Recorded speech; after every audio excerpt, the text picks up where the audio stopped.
Hey, I'm David Sanchez here with Brian Wood. Brian, thank you very much for having Thanks. us, man. Thank you. You yourself, you're all over the board this summer. You got I am all over X-Men, the board, you got Mara, you got Star Wars, man. Tell me Conan. about Star Wars. You're doing a continuation from the original series? Yeah, it's original stories. It actually picks up like a couple of days even after the destruction of the Death Star in the original film. And it kind of like, it all happens in that space in between those first two films. Okay, so since you're going to be so involved and invested in this series, what are the chances of you jumping on Star Wars when it heads over to Marvel? You say that like it Hey, I'm just saying. Okay, hypothetically.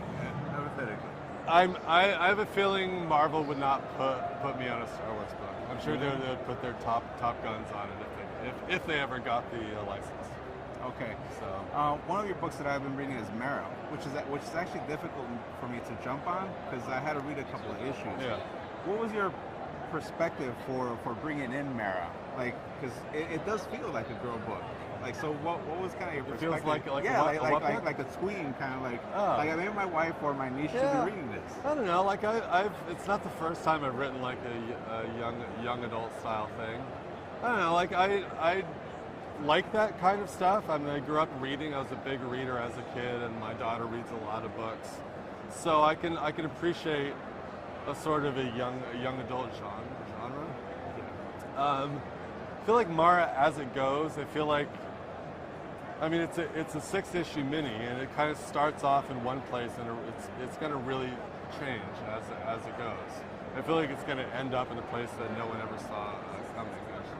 So there's some layers to it. Yeah, I got that.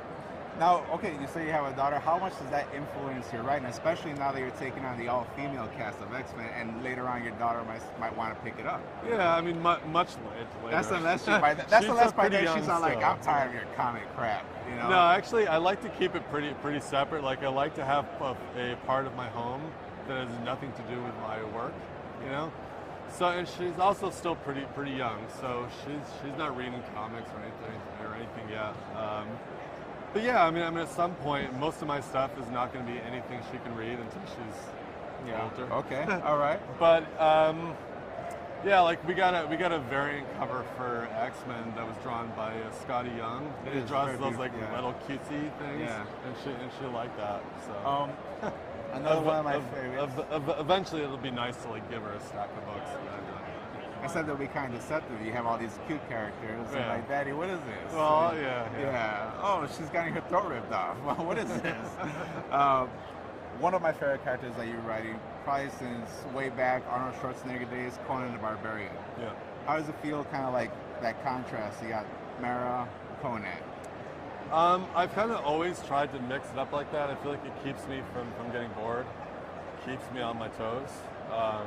It's nice to sort of one day have my head in the Conan space, in the Conan world, and then the next day be able to switch it out. You know, I feel like it just keeps me energized and fresh. Okay, fair enough.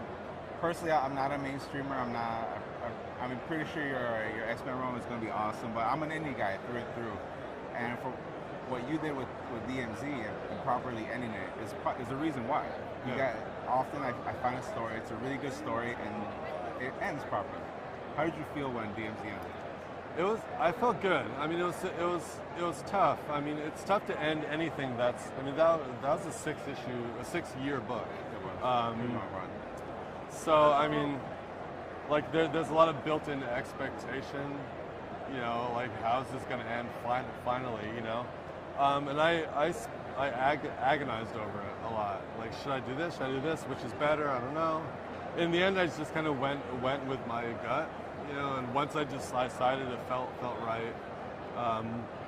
My editor didn't agree, but I'm like, we're doing it, you know, and I think it worked out, you know. Yeah. And I think it's important to have things end.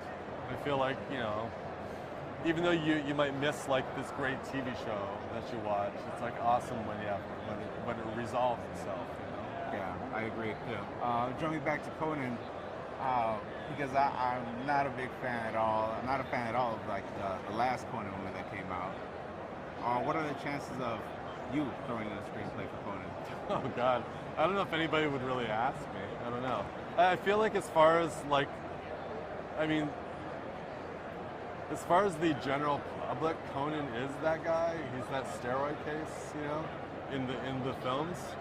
I feel like if someone tried to make a Conan film out of my Conan, But for some reason, though, it like, didn't work out. It did fail. You know, it wasn't a success. So maybe people are looking for layers, possibly, yeah, for more layered yeah. Conan. I don't really know. I don't know. Maybe something more like Game of Thrones or something that's a lot more nuanced and interesting. You know, not quite so.